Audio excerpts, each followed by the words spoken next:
Cibersegurança e semana de trabalho de 4 dias são os temas em análise no Turismo em Destaque de hoje, que começa agora.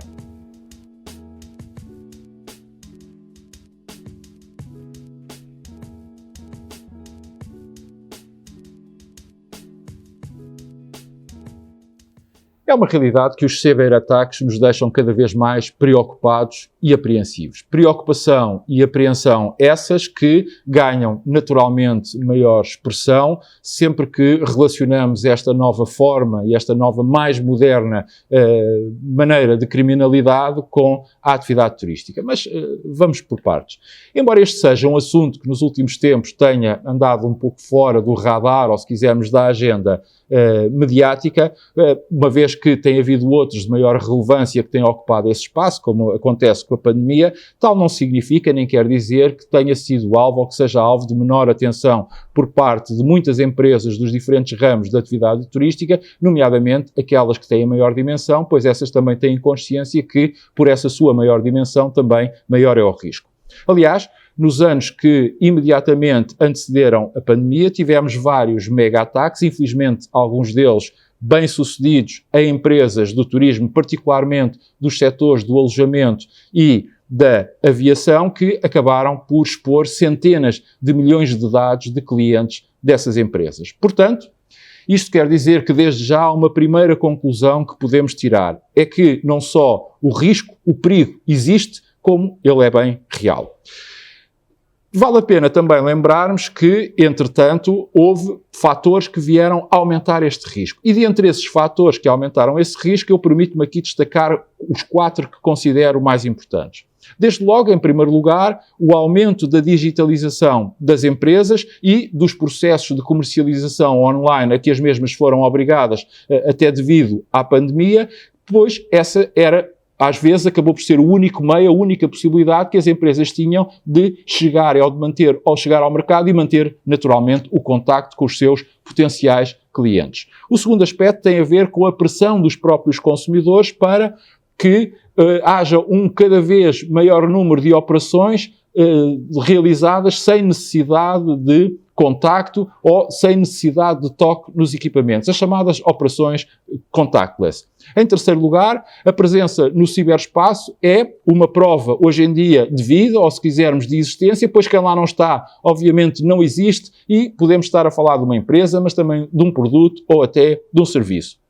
Finalmente, em quarto lugar, e este é um processo que está ainda em curso, mas que está prestes a explodir e que tem a ver com a entrada em força das tecnologias ligadas ao 5G, à inteligência artificial e às ferramentas quânticas, que irão revolucionar não só as nossas vidas, mas também o mundo dos negócios e, particularmente no turismo, o próprio relacionamento com os clientes.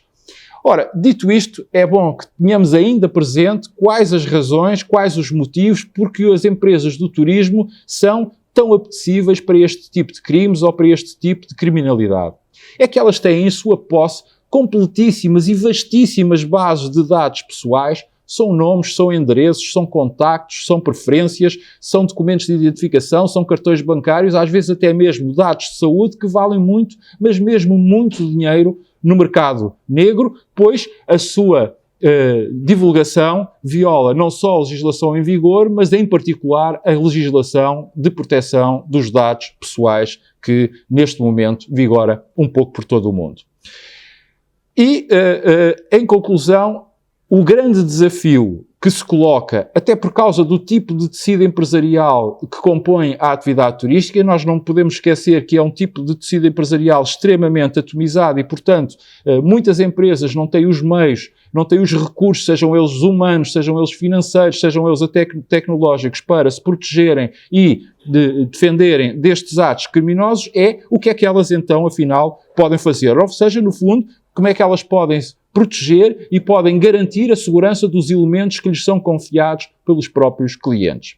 Não sendo eu um especialista nesta matéria, há, contudo, 3 coisas que me parecem óbvias. A primeira questão óbvia é que este é um assunto que deve não só ser uma prioridade por parte das empresas e dos empresários turísticos, mas também por parte de todas as suas estruturas representativas e também por parte das autoridades, nomeadamente do Estado e, em particular, dos organismos de regulação. A segunda questão óbvia é que a crescente incorporação de tecnologia nos produtos e nos serviços turísticos inevitavelmente vai exponenciar o risco. E por último, em terceiro lugar, é que quem conseguir ser mais confiável terá um argumento de venda completamente e totalmente imbatível.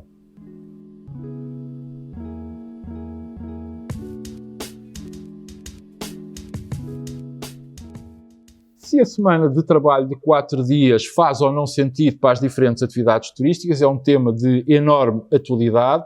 Quanto a mim, cuja sua evolução ainda vai demorar algum tempo, mas que seguramente uma das áreas de atividade económica onde terá mais impacto vai ser a do turismo. E vai o ser por múltiplas e variadas razões. E quanto a mim, há apenas 2 formas de encarar esta situação. A primeira é, desde logo, rejeitá-la. E até há bons argumentos para o fazer. Por um lado, temos de ter presente as enormes dificuldades de mão de obra com que presentemente as diferentes atividades turísticas se debatem. E, por outro lado, o facto dessas mesmas atividades turísticas operarem, como eu tanto gosto de dizer e há tanto tempo refiro, 24 horas por dia, 7 dias por semana, 365 dias por ano. A segunda forma de encarar este problema é abraçar as mudanças que daí podem decorrer e, de alguma forma, fazer aquilo que hoje em dia nós muitas das vezes assistimos, é que os que têm mais sucesso nem sempre são os mais ricos, os mais poderosos, os mais fortes, os mais influentes, mas aqueles que melhor se conseguem adaptar às situações com que se vão progressivamente confrontando.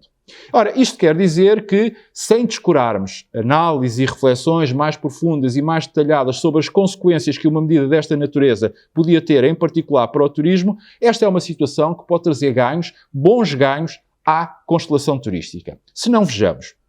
Sendo uma medida que afete transversalmente toda a população ativa, isto significa que todas as pessoas que estão a trabalhar vão ter mais um dia livre por semana, o que são boas notícias para quem ganha dinheiro na área do lazer, já que esse tempo tem que ser ocupado e haverá naturalmente para ocupar uma maior predisposição para consumir. Depois também é indesmentível que há muito mais população empregada fora do turismo do que nele. O que quer dizer que, numa situação desta natureza, também acabaria sempre por ser vantajosa para o próprio turismo e geraria mais vendas que se traduziriam necessariamente em mais receitas. Esta também seria ainda uma forma de, simultaneamente, recuperarmos do déficit de recursos humanos que as atividades turísticas atualmente padecem e também de melhorar as condições salariais que conseguem oferecer, dado que os salários não baixariam, mas em contrapartida trabalhar-se-ia menos um dia por semana. E porventura esta também poderia ser ou servir uma forma de atenuar e até de aumentar a atratividade das profissões e das carreiras turísticas. E ainda nessa sequência igualmente seria boa para a diminuição do desemprego, atento o facto das diversas atividades turísticas serem, como se sabe, todas elas de mão de obra intensiva. Ora, tudo dito e ponderado, parece-me que mais tarde ou mais cedo esta será naturalmente uma decisão que vai acabar por conhecer a luz do dia e que, por exemplo, todos nós vemos o que com esta pandemia o valor adicional que todos nós passamos a dar mais à vida, à família, aos amigos e aos tempos livres. Portanto, creio eu que contrariar uma evolução neste sentido ou uma decisão desta natureza parece-me o mesmo que tentar parar as águas do rio com a mera palma da mão. Voltamos a ver-nos para a semana. Lembre-se que o vírus ainda anda por aí e que pode acompanhar o que de mais importante se passa no turismo em Portugal e no mundo, subscrevendo gratuitamente uma das minhas plataformas.